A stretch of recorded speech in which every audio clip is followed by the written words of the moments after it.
ఈ రోజుల్లో ఒంటరితనం అనేది చాలా కామన్ అయిపోయింది. అయితే ఈ సమయంలో చాలా జాగ్రత్తగా ఉండాలి.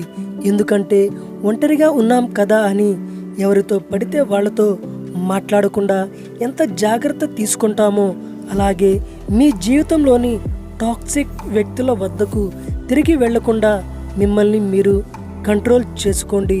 కొన్నిసార్లు ఒంటరితనం మనల్ని మరీ ఒంటరిని చేస్తుంది. మన సొంత రొటీన్ జీవితాల పట్ల మనం చాలా విసుగు చెందుతూ ఉంటాం. ఇది మనకి బాధని కలిగిస్తుంది. ఆ సమయంలో మనతో పాటు వచ్చే వ్యక్తుల కోసం లేదా మనతో జీవితాంతం ఉంటామని చెప్పే వారి కోసం వెతుకుతూ ఉంటాం.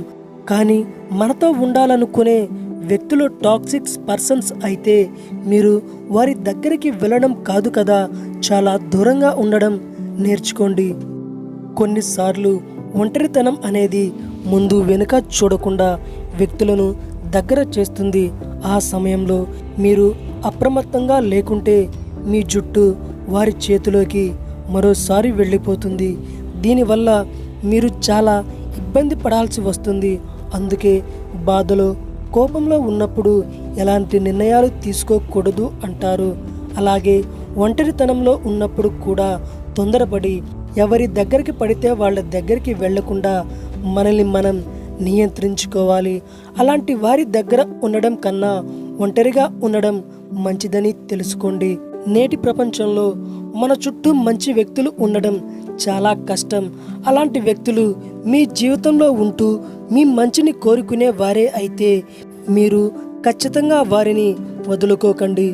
మీరు కష్టపడి పోరాడి మీ చుట్టూ ఉన్న వ్యక్తులను సంతోష పెట్టడానికి బదులుగా మిమ్మల్ని మీరు సంతోష పెట్టగలిగే పనులు చేయండి.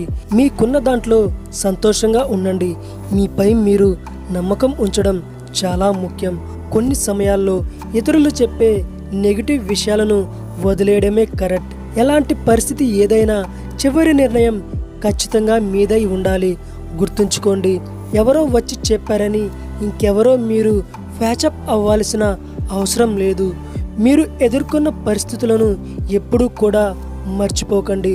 ఒకవేళ వాటిని మర్చిపోయినా అవి నేర్పిన పాఠాలను మరవకండి. మీ చుట్టూ గందరగోళం పెంచే వ్యక్తులు ఎంతోమంది ఉండొచ్చు. ఆ సమయంలో ఎవరి తోడు కోసమో వెతుక్కోకుండా అక్కడ నుంచి బయటపడడానికి ట్రై చేయండి. అంతమంది ఉండడం కన్నా మీరు ఒంటరిగా ఉండడమే మంచిది. మీకు అనవసరమైన ఇబ్బందులు పెంచే వారికి దూరంగా ఉండాలా వద్దా అని ఆలోచించినప్పుడు మీరు మీ జీవితంలో మీతో సానుకూలంగా ఉంటారో లేదో కూడా చూసుకోండి. దానికోసం మీరు కొంత సమయం తీసుకోండి. సమయమే మీకు అన్ని విషయాలను నేర్పిస్తుంది. దీనివల్ల ఎవరు మంచివారో ఎవరు మీకు విషపూరిత వ్యక్తులో ఖచ్చితంగా తెలుస్తుంది. జాగ్రత్త ఫ్రెండ్స్, మీరు ఎప్పుడూ బాగుండాలని కోరుకునే మీ హారిక కుమార్. 1 సెకండ్ ఫ్రెండ్స్, మీరు ఫస్ట్ టైం మన ఛానల్ని చూస్తున్నట్టయితే మీరు నన్ను సపోర్ట్ చేయాలి అనుకుంటే ఇప్పుడే మన ఛానల్ని సబ్స్క్రైబ్ చేసుకోండి. ఆల్రెడీ సబ్స్క్రైబ్ చేసుకున్న వాళ్ళు పక్కనే ఉన్న బెల్ ఐకాన్ని యాక్టివేట్ చేసుకోండి. ఇలా చేయటం వల్ల నేను ఎప్పటికప్పుడు పెట్టే లేటెస్ట్ వీడియోస్ మీకు నోటిఫికేషన్గా వస్తూ ఉంటాయి. ప్లీజ్ ఫ్రెండ్స్, నన్ను సపోర్ట్ చేయండి. ఫ్రెండ్స్, మీరు ఎప్పుడూ బాగుండాలని కోరుకునే మీ హారిక కుమార్.